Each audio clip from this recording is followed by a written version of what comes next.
Sa video na ito ay atin pong pag-uusapan ang operasyon ni Ginoong Michael Saylor at ang kanya pong kumpanya na MicroStrategy at kung paano nila ginagamit si Bitcoin bilang isang treasury asset. Ang MicroStrategy ay isang business intelligence company na naging kilala dahil sa kanilang estratehiya at pag-iimbak or pag-accumulate ng Bitcoin bilang isang bahagi ng kanilang financial reserves. Ano nga ba ang ibig sabihin ng Bitcoin Treasury at paano ito nakakatulong sa isang kumpanya tulad ni MicroStrategy? At ano ang epekto nito sa kanilang stock at sa mas malawak na crypto market? At ayan po ang siyang ating pag-uusapan sa video na ito. Pero bago po tayo magpatuloy, ay nais ko lamang po munang bigyang linaw ang aking disclaimer kung saan ang nilalaman po ng video na ito ay hindi po ito isang financial advice. For education and information purposes lamang po ang layunin nito. Yan. Unang-una ay ano nga ba ang ibig sabihin ng Bitcoin Treasury Operations ng MicroStrategy? Si Ginoong Michael Saylor, ang Executive Chairman ng MicroStrategy, ay naglabas po ng pahayag tungkol sa mga detalye ng kanilang operasyon bilang isang Bitcoin Treasury Company. Ayon po kay Ginoong Saylor, ang MicroStrategy ay nag-host ng mga Bitcoin reserves at meron po silang mga operasyon na nakabatay sa pag-accumulate at pag-manage ng Bitcoin bilang isang asset. Sa madaling salita, ang kumpanya ay tumitingin kay Bitcoin hindi bilang isang investment, kundi bilang isang pangunahing pinagkukunan o source ng halaga at proteksyon laban sa inflation.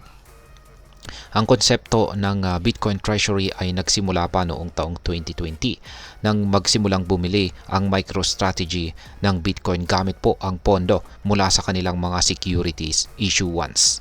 Sa pamamagitan po ng estratehiyang ito, binubuo nila ang isang malaking treasury reserve na ginagamit nila para sa mga operasyon ng kumpanya.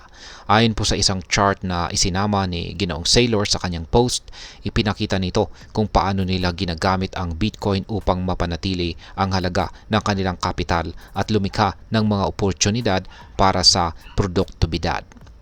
Ngayon ay paano po ginagamit ng MicroStrategy ang Bitcoin sa kanilang negosyo?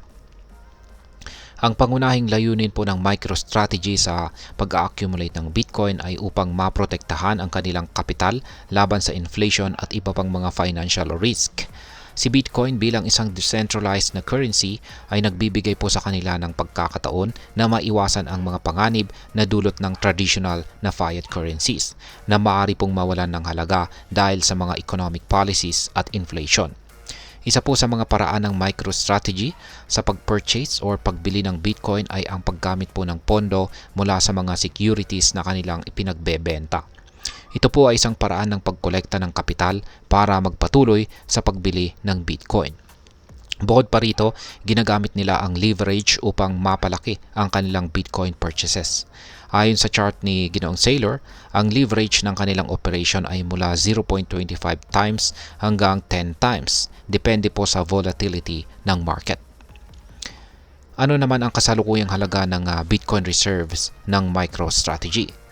Sa kasalukuyan ay ang MicroStrategy ay mayroon na po silang 252,220 na Bitcoin na may kabuang halaga na humigit kumulang $18 billion.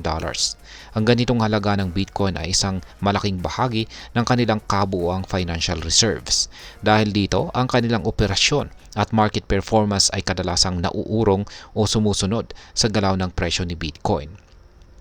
Ang pagkakaroon po ng malaking Bitcoin reserve ay hindi lang nagpapalakas sa kanilang capital structure, kundi nagbibigay din ito ng isang malaking caution laban sa volatility ng market. Sa madaling salita, kapag tumataas ang presyo ni Bitcoin, tumataas din ang halaga ng kanilang reserves. At kapag bumababa ang presyo ni Bitcoin, may epekto ito sa kanilang financial performance. Ngunit may mga risk management strategies silang ginagamit upang mabalanse ang epekto nito. Ngayon ay paano po nakakaapekto ang pagtaas ng presyo ni Bitcoin sa stock ng MicroStrategy? Ang stock ng MicroStrategy na may ticker symbol na MSTR ay masasabing closely correlated po sa presyo ni Bitcoin. Ibig sabihin kapag tumataas ang presyo ni Bitcoin, tumataas din ang presyo ng stock ng MicroStrategy at vice versa. Halimbawa, nitong nakaraang buwan, ang presyo po ng stock ng MicroStrategy ay tumaas po ng 38.54% at ito ay kasabay ng pagtaas ng presyo ni Bitcoin na umabot po sa bagong all-time high na $76,460.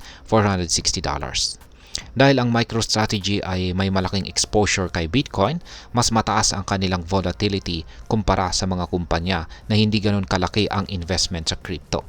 Kaya't hindi nakakagulat na tumataas din ang kanilang stock kapag tumataas si Bitcoin. Sa kasalukuyan, ang stock po ng MicroStrategy ay nagtitrade sa $257.81 at meron pong market cap na $52.24 billion kung saan ay nagpapakita ng malakas na ugnayan ng kanilang negosyo sa Bitcoin market. Ngayon ay ano po ang plano ng MicroStrategy sa pagpapalawak ng kanilang Bitcoin holdings? Ayon po sa mga ulat, plano ng MicroStrategy na magtaas ng kanilang pondo mula sa fixed income securities at equity sales sa susunod na 3 taon. Ang layunin nila ay makalikom po ng $42 billion. At ang perang ito ay gagamitin nila para bumili ng mas marami pang mga Bitcoin. Ang kanilang layunin ay patuloy na palakasin ang kanilang Bitcoin reserves na makakatulong po sa pagpapalakas ng kanilang treasury position at magiging proteksyon laban sa mga economic uncertainties. Ito rin ay magbibigay daan sa MicroStrategy upang mas mapalawak ang kanilang Bitcoin exposure at mapanatili ang kanilang position bilang isang leader sa pag-iimbak o pag-accumulate ng Bitcoin bilang isang asset. Gayunpaman, ito ay nangangailangan ng mahusay na risk management dahil ang malalaking pagbili ng Bitcoin ay maaring magdulot po ito ng malaking volatility lalo na sa market na hindi gaanong matatag. Ngayon ay ano naman po ang potensyal na risk at rewards na kaugnay ng ganitong klase ng operasyon? Ang operasyon ng MicroStrategy bilang Bitcoin Treasury Company ay may mga malalaking rewards at risk. Sa mga rewards, makikita natin na ang paggamit ng Bitcoin bilang isang treasury asset ay nagbibigay po sa kanila ng mga pagkakataon na lumago ang kanilang kapital sa pamamagitan po ng pagtaas ng presyo ni Bitcoin. Si Bitcoin ay tinuturing bilang isang store of value at isang proteksyon laban sa inflation. Kaya't ang pag-accumulate nito ay may potensyal na magbigay ng mataas na returns sa pangmatagalan or long term. Sa kabilang banda, ang pangunahing risk na kaakibat ng ganitong operasyon ay ang volatility ni Bitcoin. Ang presyo po ni Bitcoin ay hindi palaging stable at kapag bumaba ang presyo nito, maaaring magkaroon ng malubhang epekto sa financial stability ng MicroStrategy. Ito na rin ay nagpapakita ng kahalagahan ng tamang risk management strategies at diversification sa investment. Ngayon ay ano naman po ang aking masasabi tungkol dito? Sa aking pong sariling pananaw, ang operasyon ng MicroStrategy ay isang makapangyarihang halimbawa kung paano ginagamit si Bitcoin hindi lamang bilang isang investment asset kundi bilang isang capital preservation tool. Ang kanilang negosyo ay patuloy na nagpapatunay na si Bitcoin ay hindi lang isang speculative asset kundi isang napakahalagang bahagi ng kanilang financial strategy. Subalit, habang maganda ang kanilang performance at may mga potensyal na benepisyo, hindi rin natin dapat kalimutan ang mga risk na kaakibat ng pagkakaroon ng ganitong uri ng exposure kay Bitcoin. Lalo na at ang crypto market ay kilala sa pagiging volatile.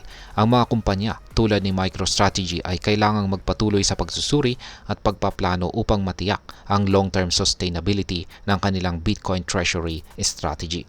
Sa huli, ang operasyon po ng MicroStrategy ay isang makapangyarihang halimbawa ng mga bagong posibleng estratehiya sa mundo ng business at investments. Kaya kung ikaw ay isang investor o nagnanais na makipagsapalaran kay Bitcoin, marahil ay dapat mong isipin ang mga hakbang na ginagawa ng mga ganitong kumpanya, pati na rin ang mga risk na kaakibat nito. At ayan po mga ka-crypto, hanggang dito na lamang po tayo sa video na ito. Sana po ay inyong nagustuhan ang aking paliwanag sa video na ito. Kung inyo po itong nagustuhan ay pakiclick lamang po ang like button nito. Marami pong salamat sa panonood, ingat po tayo lagi at God bless po sa ating lahat.